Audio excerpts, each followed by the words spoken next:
each time we drop a new video. Now this is a 14-pound turkey. I've washed it, cleaned it, washed it out some lemon juice, and I've spatchcocked it, which means I've cut out the back of the turkey. It's gonna make cooking time a lot easier. So these are the ingredients. We're gonna start with our seasoning. I'm starting with 4 Scotch bonnet peppers, some thyme, 2 sprigs of green onions, and 1/4 of an onion.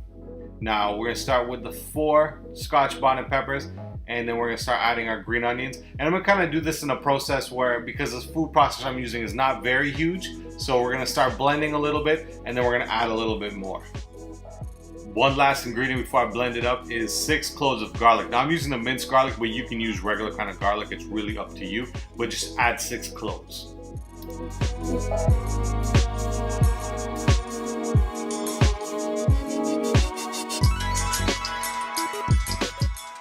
Now you can see everything's all blended up, so we're gonna start adding our second ingredients. I'm using some thyme. I'm using some fresh thyme. I'm using maybe about 4 or 5 pieces of thyme. If you don't have fresh thyme, you can use about 1 tablespoon of ground thyme or 2 tablespoons of just the thyme leaves. I'm adding 2 tablespoons of a dark mushroom soy sauce. This is what gives the jerk season that nice dark flavor. And I'm also adding 1/2 cup of pimento seeds, also known as allspice berries. If you don't have this, you may need to find the powder.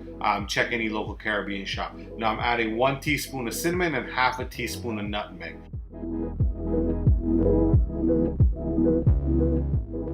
And one last thing we're gonna add is 1/2 cup of brown sugar. We're gonna add that in, we're gonna give it a blend. Now one thing is, when we're gonna be blending this up, you wanna kind of have a little bit chunky. You don't wanna have it too watery or too much of a thin paste. We just wanna have it chunky. So when you're blending, don't over blend it. And the absolute final ingredient is salt and pepper. I'm just adding about 1 teaspoon of black pepper and about 1 teaspoon of kosher salt. Really, salt and pepper is always for taste. Give it one more blend and then we'll be good to go.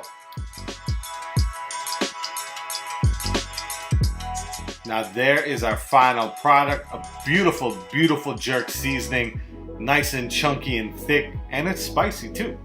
I've emptied the portions of the seasoning into a bottle, and we're gonna go ahead and start seasoning our turkey.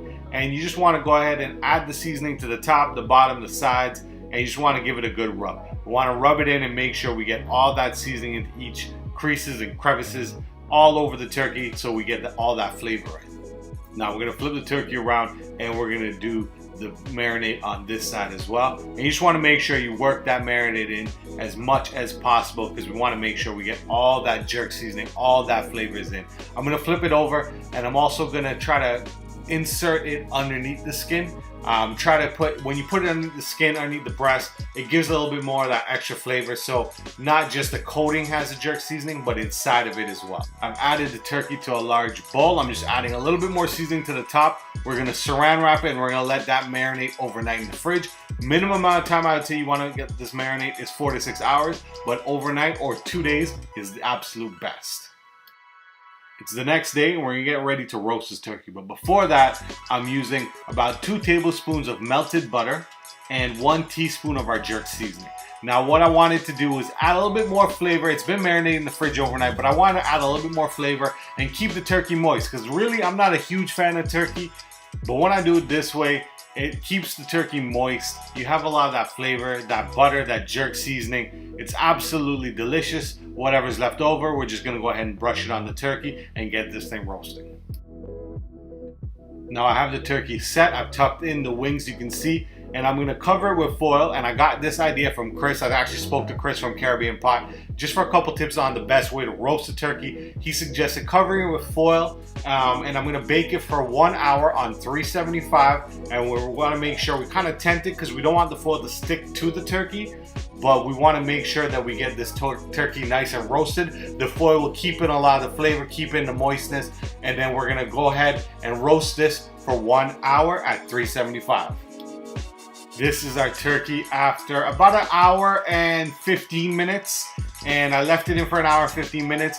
Now you can see it's looking absolutely beautiful. All that juice, I'm gonna go ahead and baste it back and put it back in the oven. So I let the turkey cook for another hour and a half uncovered and basting it every 30 minutes with the drippings from the pan. And you can see it is absolutely delicious. You can smell that jerk flavor. I wish you could smell it through the screen. But thank you very much for tuning in to What's in the Pot. Please like, share, and subscribe. Send this to your friends. Send this to your family. Till next time, have a happy holiday season. I mean, you don't need to be the holidays to roast turkey. Till next time, peace.